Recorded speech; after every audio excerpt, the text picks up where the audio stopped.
In 1991, there was a gentleman named Reed Hastings. He founded Pure Software. Took it public in 95, sold it again in 97, decided it was time to figure out what to do next. So he's pseudo-retired, he's renting movies from Blockbuster, rents Apollo 13 and forgets to return it.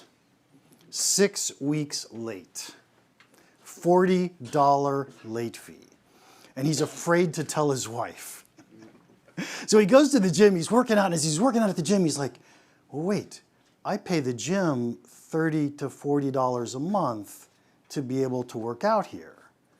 Maybe there's a better way to rent movies. And so he did what all of us would probably do. He decided to start a new company. He called it Netflix.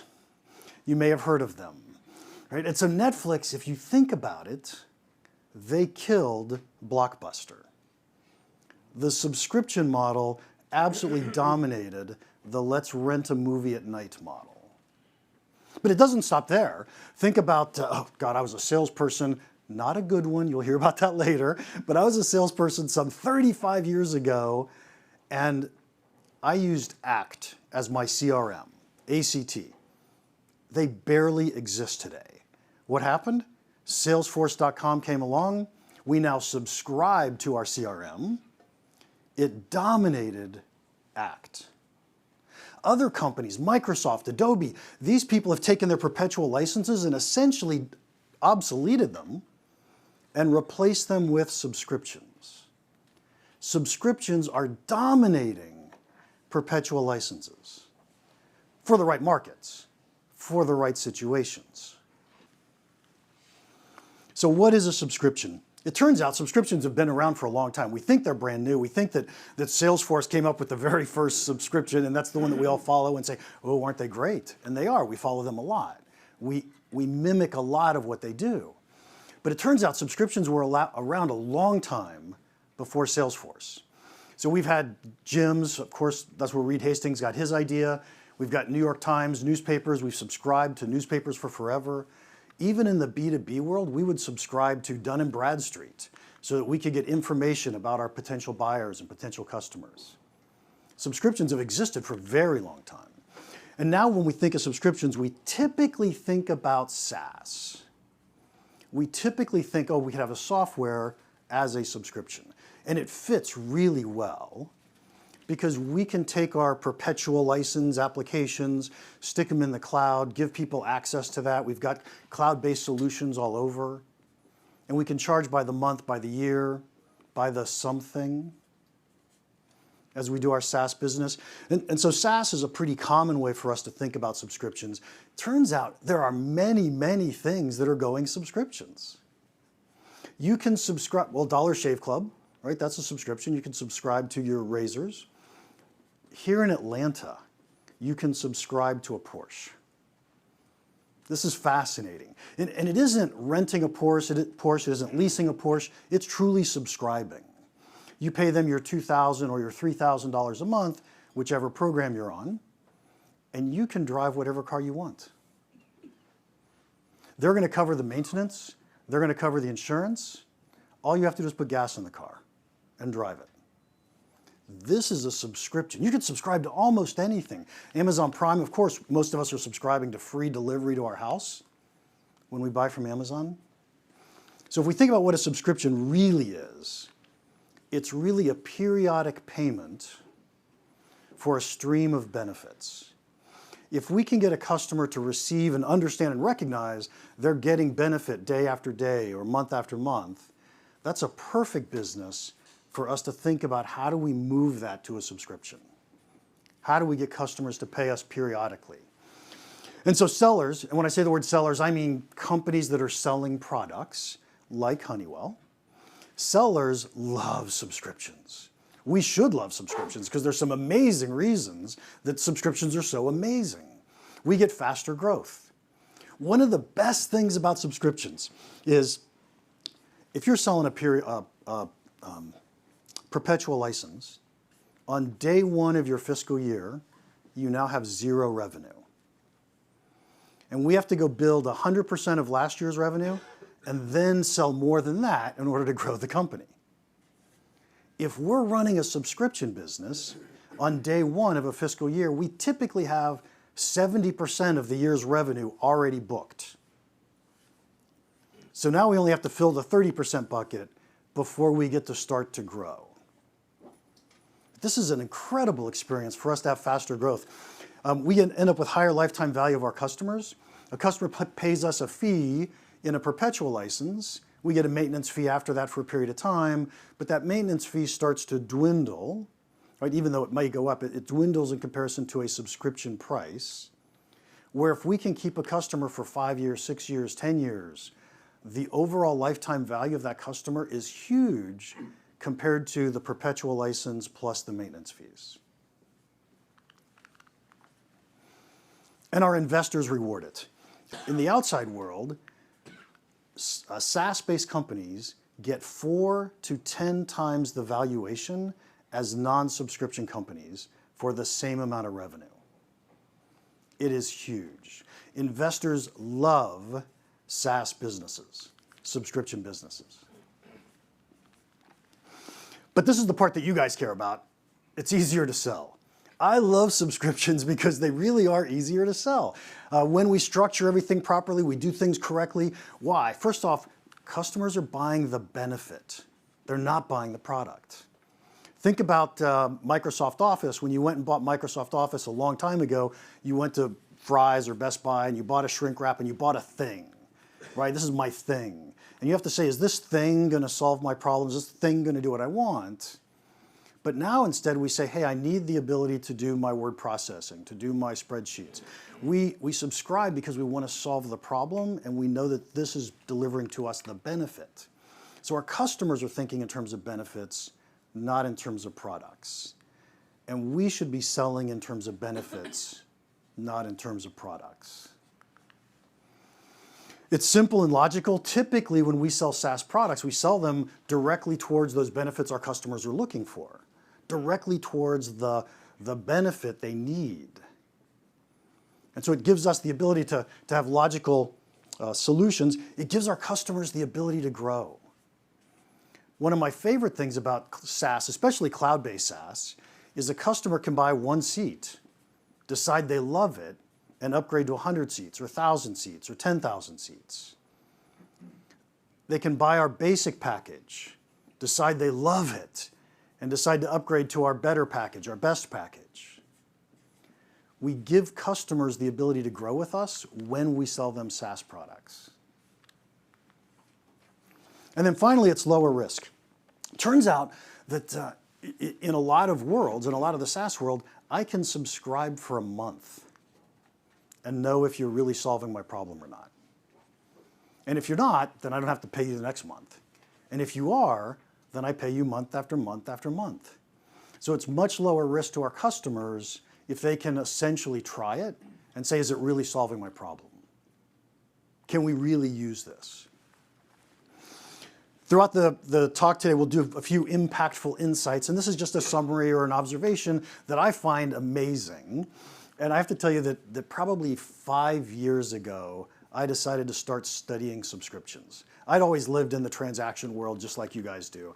And when I started studying subscriptions, I had aha moment after aha moment. It was just amazing that it truly is a different business model. It's a different way to think.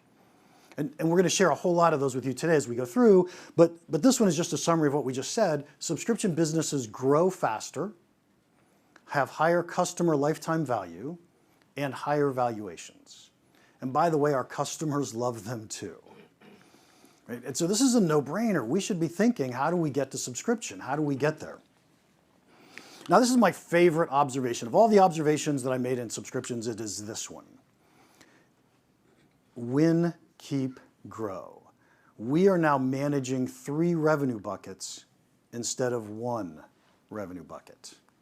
Think about your traditional business. Think of this as a transactional business. You could be selling a big piece of hardware. You could sell a perpetual license software application. How does this typically work in our world? Well, it turns out that we have a product team that builds products. They do their marketing programs. And we put together 2 departments. One's called sales, one's called marketing. We put a lot of resources into sales and marketing. Marketing's job is to find potential buyers, bring them into the funnel, get them to start circling around the top of the funnel, maybe drop in. Once they get in the funnel, it's sales' job to grab the customer, demonstrate to them the value, figure out that they really want our product, and then they spend $1 million, $10 million, $100 million to buy our product. This is a traditional business. How do we grow that business? Well, it turns out we grow that business by spending more money on sales and marketing. Right? We spend more money on marketing, so we get more people in the top. We spend more money on sales, so we get more people through the funnel. And then we can grow our business. Makes all the sense in the world. SaaS is so different. The reason SaaS is different is watch that bottom bubble for a second that says customers. Yeah, we still have to get customers, there's no doubt. But when we win a customer, it tends to be much smaller. Instead of getting the $10 million check because we sold the product, we end up with, for the sake of argument, let me say 1/30th of that, or 1/33rd of that. And so we're in the ballpark of, what did I say, 10 million? So now we're in the ballpark of 300K instead of the $10 million check. So we win a customer in a much smaller deal for the month. So what do we do after we win that customer? We better keep them, because I want that 300K this month, I want it next month, I want it the month after, I want it the month after. The little red ball is churn. Churn is bad. Customers leaving us is bad. They stop paying us money, and we want customers to pay us for a very long period of time. So we have to think about how is it that we're going to keep our customers. And then finally, once we have a customer, how do we get a customer to pay us more money next year than they paid us last year? These are 3 different revenue buckets that we have to manage. Win, keep, and grow. We put resources into winning customers. We put our marketing on our sales team, just like we would in a traditional business. We put our marketing on our sales team into how do we go win a new customer. Then typically companies have created a customer success department so that we get good onboarding, faster time to market. Now we can keep our customers. Then how do we grow our customers? And it turns out this is the most ignored revenue bucket of all of our revenue buckets. And we'll spend a bunch of time today as we talk about that. How do we grow customers? Because it's a huge opportunity in the SaaS world. So what are some early insights when we think about switching to SaaS? First one, the executives in the room can probably vouch for this. Cash flow is painful. Right? I used to get that $10 million check, and now I'm getting a $300,000 check. That doesn't feel very good to me. It takes 3 years before I get the same amount of cash in my pocket if I'm doing a subscription versus a perpetual license. Cash flow hurts. And so we have to make sure that we're aware of that and ready for it when we do this. Retention is crucial.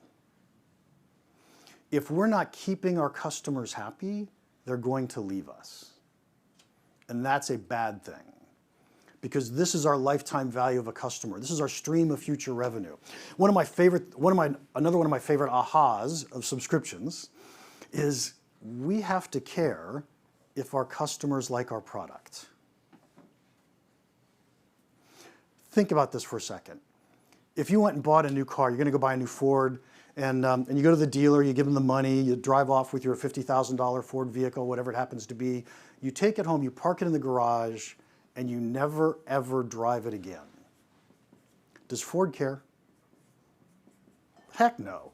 I got my $50,000. Why do I care if you drive my car or not? If Ford's selling a subscription, do they care if you're driving that car? Heck yes. And this is true with all of our SaaS businesses.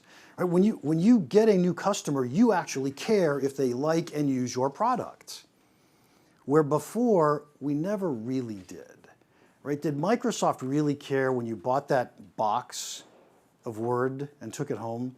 Did they really care if you ever even installed it? In fact, how many of us have shrink-wrap software on our shelf somewhere that we've never even opened? Right? And they didn't care because they got our money. In SaaS, we care. We care a lot. And what that does, not only for us, is it helps us build better products, but it helps our customers like us even more. And then the last one is usage matters.